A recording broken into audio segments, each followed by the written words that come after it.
Bryan Greene is a dental industry professional with a vision. Bryan recognizes the massive disparity between what a corporate-supported dental practice can accomplish with analytics and resources versus the more limited capabilities of a privately owned dental practice.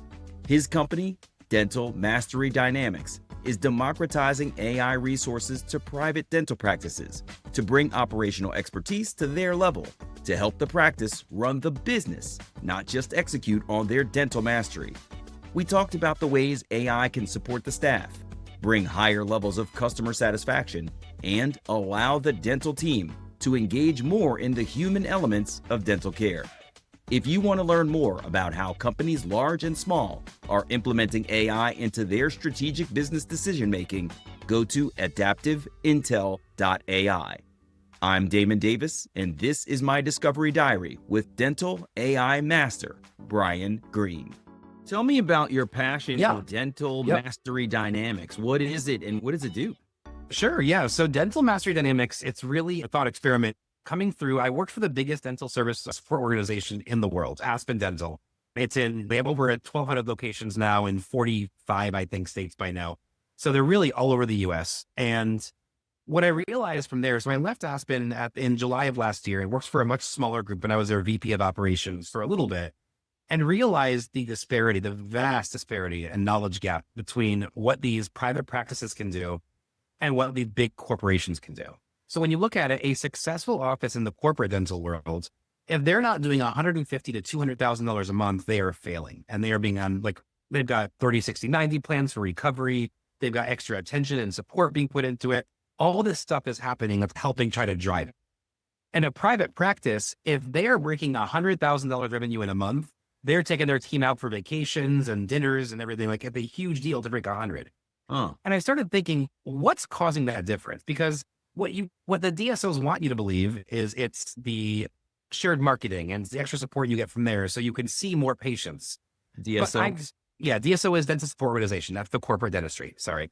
What I realized was, really, when you look at the main disparities and the main differences between the really successful DSOs or corporate dentistry and the private practices, and some private practices figured it out in this middle ground, it's operational expertise. So what they do is, dentists, if I've talked to hundreds of dentists in my career, and I always ask them one question. It's always one of my get to know you questions, which is, how many business classes did you take in dental school? And I will tell you, the biggest number I've ever received, and I've only received it one time, was 2. And those 2, and they qualified it by telling me, by the way, those 2 business classes were the only 2 pass-fail courses I had in dental school. Pass-fail, really? Yep. Because it's not a priority in dentistry and dental, in any medical field. What they're really looking for is teaching you the clinical expertise, teaching you chair-side manner. Sometimes depends on the school too, in that case. Right. But at the very least, you're going to get the clinical expertise and acumen. That's what they want to build. They don't care about the business because that's not part of what they're teaching you. They expect you're going to learn that over the course of your career. But dentists, by the time they're learning that, they're at the point in their career where they're on their sunset and they don't want to drive things. They don't want to get there. So when you look at it, what a DSO, what a big corporate dental group does is they hire a operator that is somebody who is an expert at operations, an expert at business, like myself. Like, I did this for 11 years. My business partner did it for 12. So we have 25 years experience about between the two of us. And people who we built this. And in fact, it's very funny. I got my MBA several years ago. And when I told my dad about it, he was like, why are you getting it? You learned everything you needed to in business, but by being in business for the past decade, I'm like, I want to do it anyways. I have my own personal reasons. And he was absolutely right. I learned 2 things. And they were not a whole lot of impactful things at all. Because I already had the business expertise I built up from working in the front desk, working as an office manager, working as a regional manager, working as a director, working as a vice president. I built my way up in the operations kind of hierarchy. But these other offices, like in Aspen, they could afford me, because even though I was making a tremendous salary, it was split between 29 locations. So now no individual location is paying an incrementally huge number to get that support they're getting with the business expertise on a multi-layered approach. So what I realized was, right now in private practice, there's really 2 extremes. You can go for metric solutions, which is what they have right now that's inexpensive. They have companies, they're called like Dental Intelligence. They're practiced by numbers, and they're going to give you every number you could possibly imagine on how to cut and sort and dry and whatever, all of your numbers and results from your practice. So it's graph, and you get data, all of the portal, like the interfaces that show you the numbers. Correct. The problem with that is that, again, dentists who don't know business, have no idea how to use any of those numbers. The only thing they really care about or know about is revenue, collections, profit. Those are 3 lines. Everything else is basically noise to them because they don't know how to interpret it. If you want to get someone to interpret it or to give them more insight, they can go the other extreme and they can get a consultant to come in and actually give them feedback. They do observations. They'll visit the practice. They'll give them feedback. I will tell you, before Aspen had a consultation department, one of the owners I worked with hired an outside consultant. He shut down his practices for 3 days. So had 3 days of ROI, of Loss. missed opportunity, right? Yeah. Opportunity costs, because he didn't get any revenue those 3 days. And he paid this guy $25,000 to come in for 3 days of work.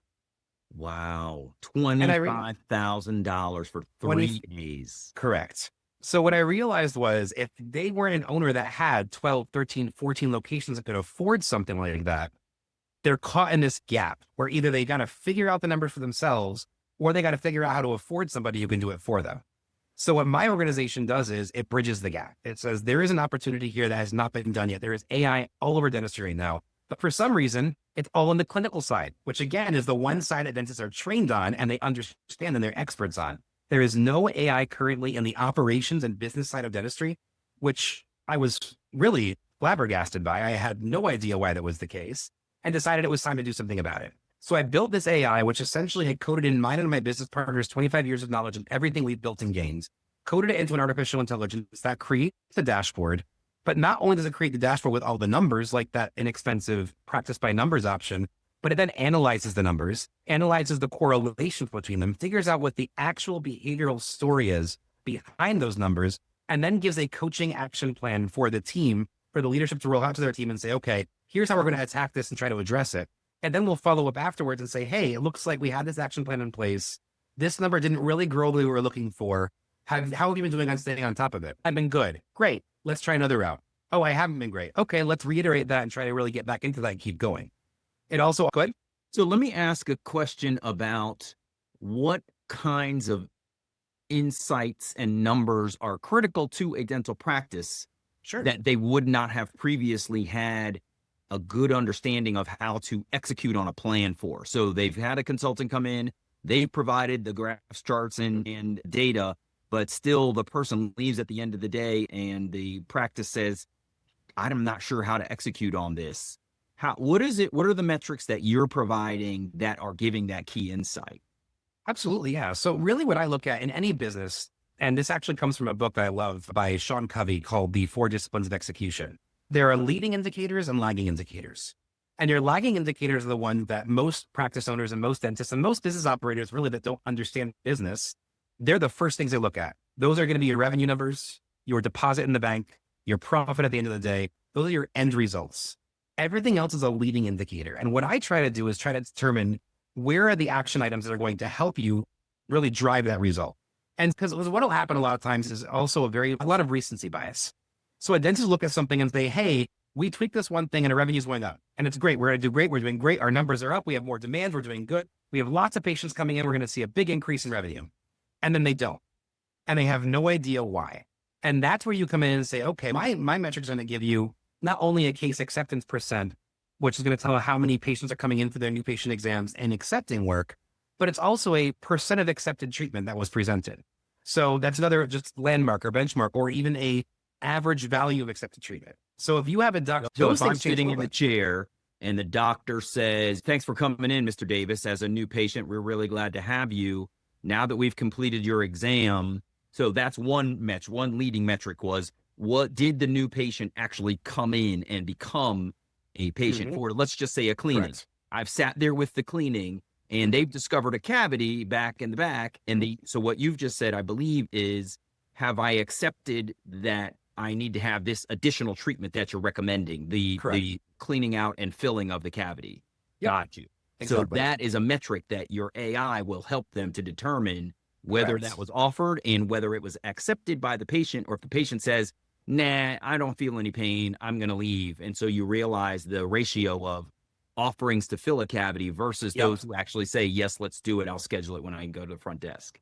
Exactly. Or even more so, thinking even further. So there are dentistry, I joke around in dentistry, it's very much an art form, not a science, which is contraindicatory. But what I mean by that is you can go to 2 different dentists and get 6 different opinions on what you need. And that's a running joke in the industry. You can ask anyone and they'll laugh at the same. Yep, that's true. But what I mean by that too is, so let's say you have a missing tooth or you have to pull a tooth because it's really badly infected. You can replace that with a bridge. You can replace that with a flipper, which is essentially just an acrylic, like a partial denture, or you can get an implant. And of course, there's going to be price changes and differences based on which option you get. So if the doctor is recommending implants for everybody, but then we see on the end results that they're only accepting a very small number per patient or a small percentage of overall presented treatment, what we look at is saying, okay, is this a presentation issue where the doctor's not presenting in a way that helps the patient get bought in? And if it's not, and again, my AI will actually even offer video recaptures and say, I can capture this on video and give you feedback. Or there's also a backup consulting. So it's a hybrid platform. So they also escalate to us. And for our top tier, we're also doing quarterly site visits ourselves. So we're including a real consultant aspects of that offering as well. But we get all that in, we come in, we analyze that. Is it a dentist not offering it necessarily as convincingly, or is it a repeated issue with a consulter being afraid to ask for money, which is much more common? A lot of times if your consultants see the, and they say, I feel like they're going to get really upset if I ask them for $10,000. So I'm going to really push the $3,000 option instead. Gotcha. So this is going to help really boil down what's happening there. And a lot of times if your presented is low, but your percent of accepted is high, that's going to be an indication that your consultant is strong, your dentist isn't. If it's the other way, then it can be the other aspect where it's like the consultant slow playing the acceptance. So again, these are little pieces of the overall new patient experience that aren't checked by a practice by numbers. It's not going to be seen. And frankly, really, let's be real, the AI can't see it either, but it's going to focus you on paying attention to it and saying, let's look and see where this is. And then write back to me, or you can call me and tell me the feedback. And AI works via either chat window or text message or phone call with server, like a voice to text operation too. It will have a full live conversation with a doctor as well over the phone, and they can tell them everything they're seeing, and it can help whittle down what the problem is and help them analyze and fix it. That's amazing. Really cool.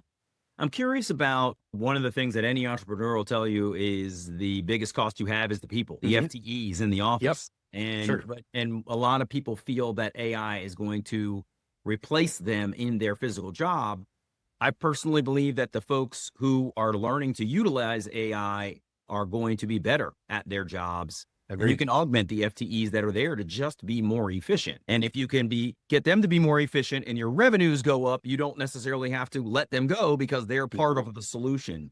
Tell me about how your AI is supporting the FTEs in a dental practice and, where it's reducing costs and all of the efficiencies. Sure. I know you're probably referring back to also what really flew over well at the mega on stage thing I said as well. So the next phase, we're already planning version 2. One of the things I feel like, because any entrepreneur, any kind of business operator is, first of all, I know there's that saying that we say a lot, which is done is better than perfect. Agreed 100%. But done doesn't mean done ever. And if you look at it, and I believe I remember I heard that the CEO of Blockbuster was actually at last year's mega. Yes. And Blockbuster is a huge example of what I talk about, where I think about the facts that if you're not constantly evolving and looking for that next version and what features you're adding on, you're going to fall behind because somebody will duplicate what you do very quickly as soon as it goes live, even sometimes before it goes live. Right. So what I'm doing now is I also have contacts and communications with my former organization, people who left that have over 25 years of patient satisfaction experience, and they're helping me currently build another module, which is our V2 offering. It's going to be an add-on package where the AI will also answer phone calls for angry patients and any kind of discontent or complaints or things like that. It fields those complaints, takes notes, follows up with the patient, and then we'll send a recap at the end of the day to the doctor saying, hey, here are the actions that we're discovering from these phone calls that may need to get fixed in the office. Here's the results of the conversations, and here's a suggested resolution. AKA, do you want to refund or write off $1,000 to this patient? That's what I suggest. But what I like about that too is, number one, the amount of time that practice FTEs are spent on angry patients is exorbitantly high. On top of that, the biggest issue when you get the highest risk as far as patients that are starting to go through the legal system or getting litigious and filing a small claim suit or something like that, I will tell you in my experience, and I've represented as an agency, I can't say represented because I obviously was not an attorney, but I was acting as agency for Aspen, probably 30 to 40 court cases. 99% of them came from the complaint was issued to the office and the office dropped the ball and forgot to respond and forgot to get back to them. So they were just continuing to be pissed. Correct. And they feel like, and that's the biggest thing too. And this is a very well-known customer service aspects too, is that if you have a waiting room and you have 20 people in the waiting room, people will get very angry waiting for more than 5 minutes after their scheduled time. However, if they're waiting more than 5 minutes after their time and you have your front desk person or somebody in the office every 2-3 minutes, say apologizing or offering a bottle of water or just making them feel acknowledged, like they understand what's happening, all of a sudden they aren't angry anymore. They're willing to tolerate a much longer wait time because they feel valuable, right? Yeah. Same exact thing with patient satisfaction cases. If a patient has a complaint and they feel like they're not getting responded to or acknowledged the right way, their immediate thought is, I'm being taken advantage of. They don't care about me. They find money. Once I pay, I don't matter anymore. That's right. Never the case. I can't say never. You don't want to make a blanket statement. But in my experience, that's not the case. And I would say that because of that, if you have something that will never drop the ball and will always follow up, it will not only lower your amount of angry patients, increasing your brand reputation across your community, but on top of that, it additionally will help you save that FTE. And somebody pointed that out to me. I wasn't thinking big enough, frankly. I'll be very vulnerable here. I was thinking save an FTE, lower cost, increase profit. Yeah, but what you can do instead is reallocate that FTE to a sales position or a marketing position to help drive the additional. Yes, exactly. Exactly what I was getting at is this is the part that people are fearful of is you could eliminate an FTE by implementing AI, but in reality, what you've just said is I can free up someone else's time to do more of the human experience. Yes. And so my background is in healthcare. I've been in it for years, and there's some really perverse incentives in healthcare, as you probably know, that prevent people from getting the best care possible because the doctor is focused by the corporate entity on the numbers. How many patients do I need to churn through in a day in order to meet the numbers that are going to meet the corporate goal? Exactly. Where when they went to medical school, their main focus was patient care. So the driving towards the numbers and trying to meet corporate goals has gotten them out of the patient care experience. Now you can imagine where if AI is handling your callbacks, if it's handling your complaints, if it's doing all these other things for you, you're likely to gather several minutes to a couple of hours back in your days and weeks. And that can be utilized and reallocated towards the patient engagement that you just talked about. Absolutely. And even with opportunity costs as well, think about all the future problems you can correct because it was able to analyze the underlying cause of the issue and prevent it. So now we're not handling future patient satisfaction issues for the same reasons that we already had to address last time, which is absolutely key. So we're already in development on that. So we're kind of side developing version 2 while version 1 is still being finalized and beta tested. But that's how you got to grow. And I think that's how you continue to evolve your business and continue to think of new ways to break the mold. And that's why my middleware vendor also works with chiropractics, optometry, and veterinary clinics, which the market landscape is almost identical to dentistry, where there's a couple of big national players and a bunch of private practices. And that's where you can utilize getting some of those experts, and I can code them into my AI and just change it from dentistry to whatever their microfield is. And you have auxiliary healthcare already built for all these other ancillaries as well. I was thinking about that. My son he's 17 now, but there was a time when he was going to the pediatrician, and I can imagine pediatricians don't make as much as the other doctors do. So having the efficiencies built into their system could be incredibly valuable. This is, I see the micro focus being really adaptable through your AI. It's incredible. Yeah. And I think the biggest point you made, and this is the biggest complaint that a lot of dentists have against this DSO, the dental support organization model, is the dictation of care. It's not always apparent, right? Like I feel like Aspen, for an example, really tries to avoid dictating clinical care to dentists. They'll say, okay, we're going to give you operational support, but it does skirt really a little bit. And even if you're not directly coaching, the fact that I mentioned, if you're not at 150, you're in corrective action planning. So if a dentist is in that office, they're going to feel that pressure to produce more, to do more. Whereas with my company, it's absolutely their office. They're just hiring, they're basically getting a software subscription and they're making all the decisions on their own.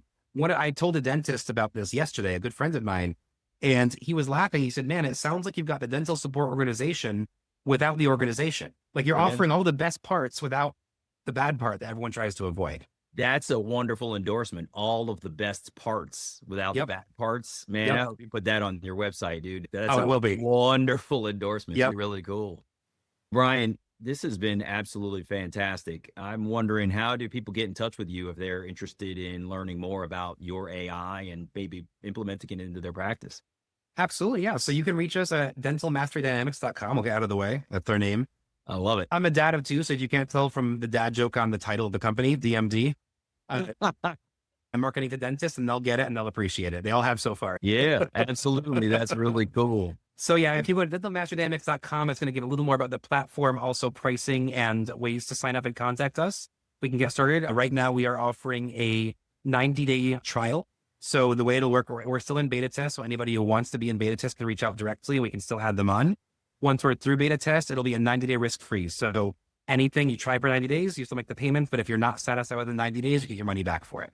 Amazing. That's really cool. Is DMD on social media at all? We're also on social media. We are DMD with Clarity on Instagram.